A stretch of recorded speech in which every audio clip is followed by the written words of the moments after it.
natural language learning. In this short video, I'm going to show you how to design your own language learning plan for home and how to implement it. So, first of all, let's begin with what a language is. So, a language is divided in several sub-skills, which are listening, reading, speaking, and writing. This is not rocket science, is it? So we can divide this into input and output. This is basically our ability to understand the language, and this is our ability to produce the language, either in spoken or in written form. So, how do we get good at this?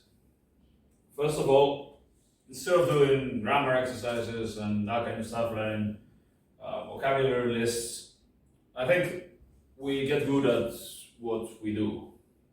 So if you want to get good at understanding what they tell you, you should be listening. And if you want to get good at speaking, you should be speaking. There are two different styles of practice. There's the intensive practice and then the extensive practice. This is the fun part. This is what we get to do when we are at intermediate, upper intermediate, advanced level. So an example of extensive practice for listening would be listening to podcasts, films, YouTube, and so on. Reading would be books, articles. Speaking would obviously be conversations. So,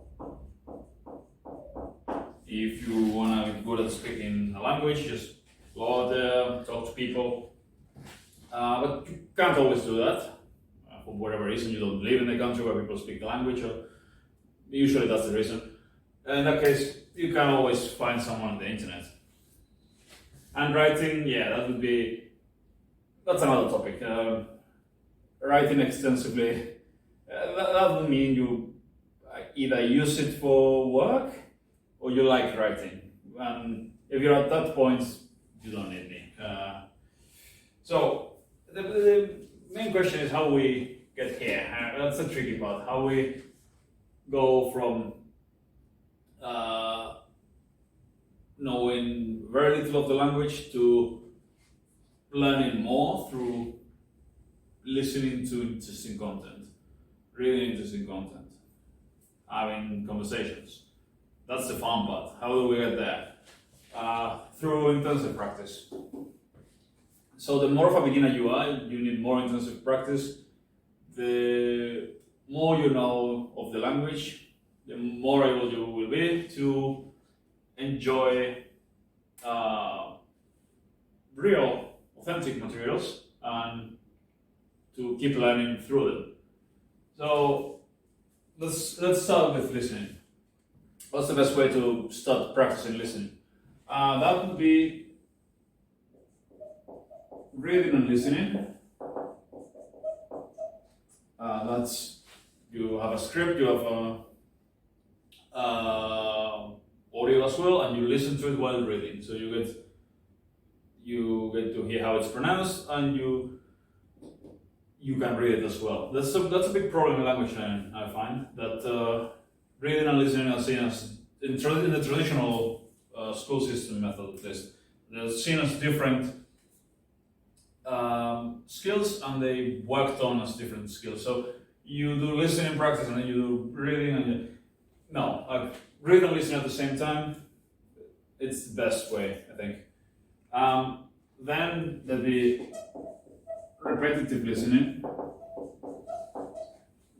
That basically means listening to the same audio files over and over again until you know them really well. That's a good way to focus on pronunciation, to learn the right grammar, way better than doing grammar exercises. If you listen to a lot of the same sentences over and over again, you will learn that grammar. And we got reading. How you start reading? Well, you read with a dictionary, for example, or you read bilingual texts. The main difference is bilingual text would be something like, as in Ilwa, you get, let's say you learn Spanish, and you get Spanish text here, and you get the English text here, and you read the Spanish and you read the English, and whenever you don't know what you're reading, you can always go back to the English and see what it means, so you can learn the meaning of everything written there in Spanish. While reading with a dictionary would be simply reading and checking everything on a dictionary. Sounds tedious, but in the age of the internet, we can find the meaning of any word in an instant. Speaking, this is where it gets interesting. The easiest way to start speaking when you know nothing is reading aloud. Reading aloud allows you to say a lot of things in a short period of time without the stress of being in conversation with people. You don't have the fear of looking stupid in front of people, any of that. Take your time, you read aloud. You should also be doing this stuff because otherwise you'll mispronounce everything and then it's really not helping you. Another exercise would be listening and repeating. Obvious. You listen to a sentence, you repeat, trying to sound as close as possible. You do it again, you do it again, with several sentences. And its more advanced cousin would be shadowing, which is similar, but instead of stopping, you just let the whole audio file play and you try and repeat everything exactly the way they're saying it simultaneously. So this is obviously more difficult. You need to be fast, also be accurate, and you need to understand everything that you're listening to. This is more advanced, but it's very, very effective. If you do this a lot, you'll get good at this without having to do this a lot. So if you're meeting people who speak Italian once a week and you only speak Italian at that time, you should be doing this every day at home. So that this is like rehearsing this should be the concert and this should be the rehearsals, you know? This is what gets you ready for this. And lastly, writing. The main way to start writing when you are beginning to learn language is by writing with Google Translate. So basically, you write about your day, you write about anything really. You can journal, you can write about your interests. You type everything in Google Translate in your language, and then you copy everything with pen and paper from the target language. Yeah? You do that a lot, that's going to help you write it. And then this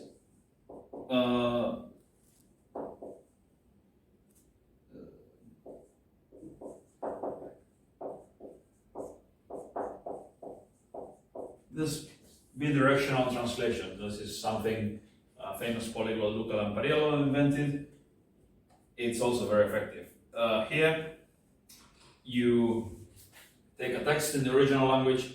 You should use Google Translate as well. You copy it into your own language, and the next day you try and, you don't copy. You translate the original target language text into your language, and then you translate it back into the original language, and then you compare with the original text and you correct all the mistakes you made. This also can be tedious, but it's very effective. This is a very effective way of learning grammar. And this is all. This is the main plan. These are the main exercises that will get you here. The more you do this, and the more frequently you do this, the better you will get at this. And how do we do this? Well, now is when I introduce you to the materials I use and the ones that I recommend you use.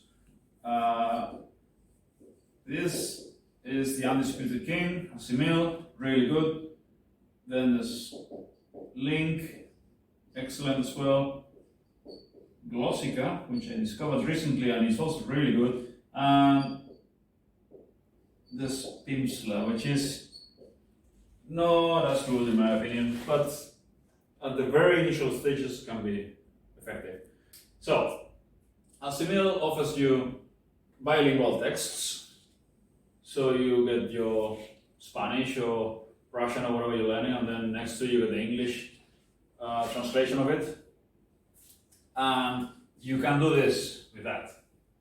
You can read and then check the meaning.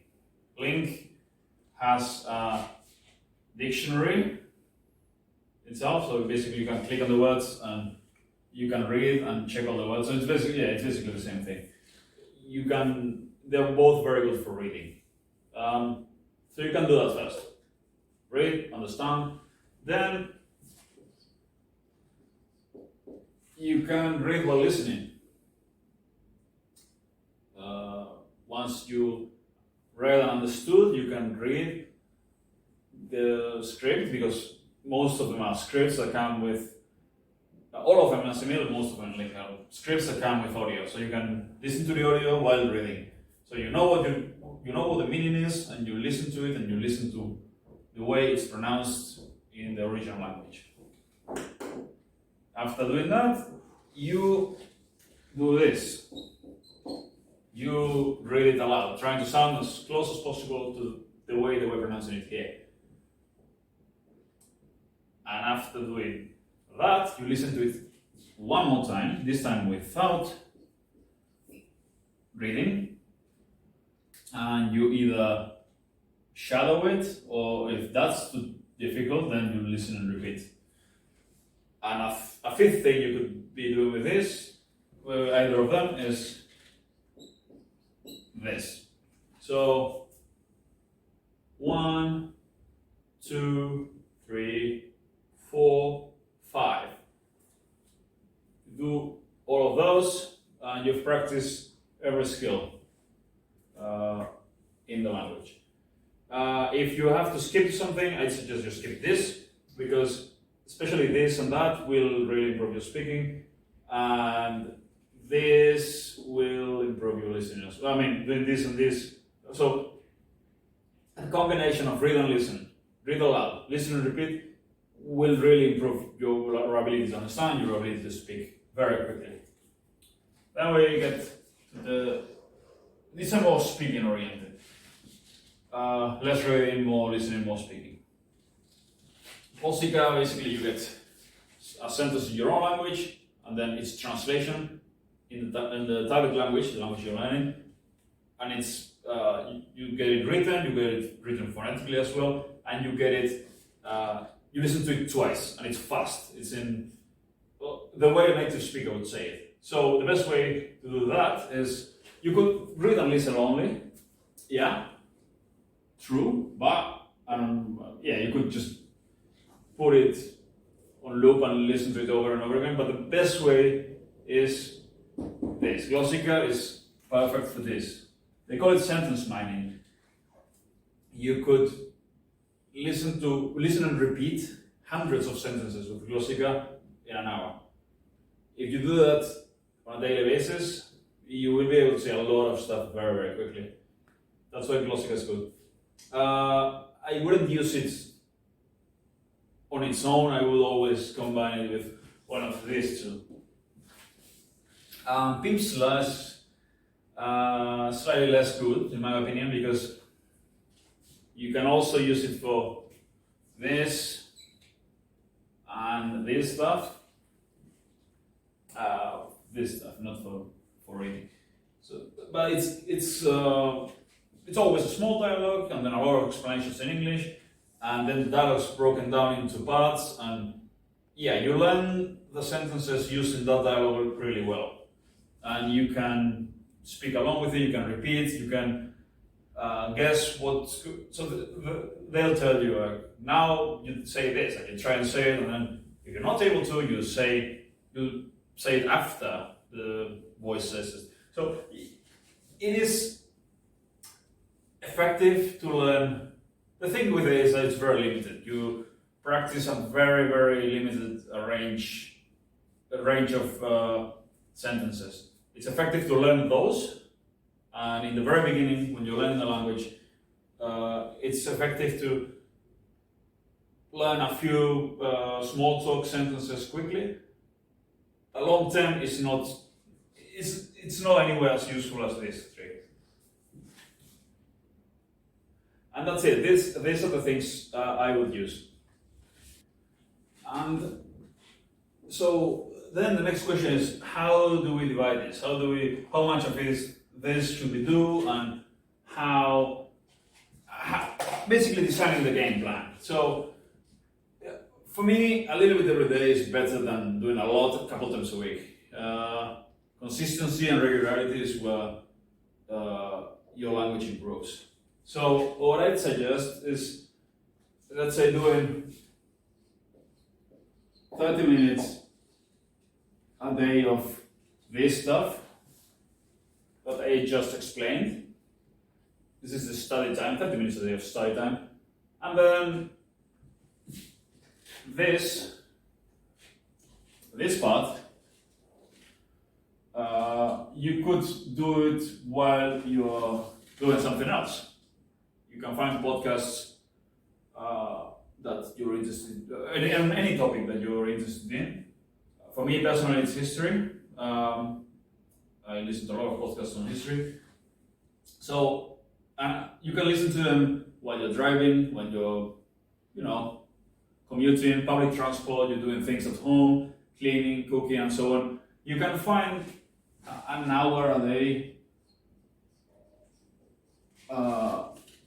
to listen to stuff without spending a whole hour doing that. You can find an hour in which you're doing things. Not a whole hour, on one go, but like 15 minutes while you're having breakfast, 15 minutes going to work and back, another 15 minutes, and so on. You can get an hour of, let's call it passive listening time, and a half an hour of study time easily. And also you could, in the beginning, you could put this stuff here. So you could, that hour, instead of podcasts, if they're too difficult, you could do listening with this. Just make a playlist of the audio files you're using for this, from either of those, and just listen to them over and over again on loop until you learn all of them. And of course, do the other exercises. And if you're doing this and this daily, you will improve very, very quickly. In a month or two, you will see huge improvements, but you need to do it. So this is my advice. And the last thing I wanted to not explain, but kind of mention the importance of is regularity in language learning. So you probably heard of the compound effect. So basically, let's say this is time, and this is your skill in the language. I will be 4 different skills, but you get the idea. This is very simple. I'm not great at graphs and stuff, but so the more you practice, the more regular you are, your skills will go like that. You know, this is called a compound effect. So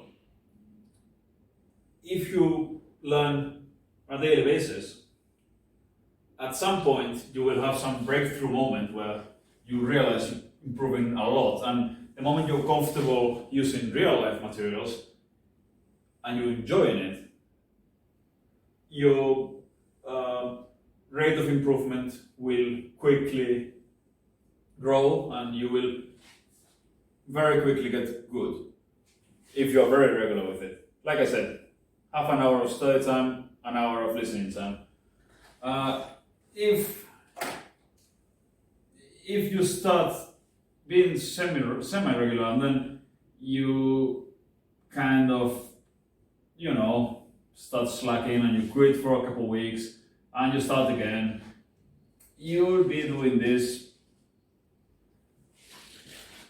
and it's going upwards maybe. You slowly get better, but you see, it's nowhere near the same thing. So consistency is the most important thing, I think, with everything, but especially, I talk about languages, so we're talking languages here. In language learning, consistency is the most important thing. So if it's less than half an hour of study time a day and less than an hour of listening time, it's okay. Just do something every day.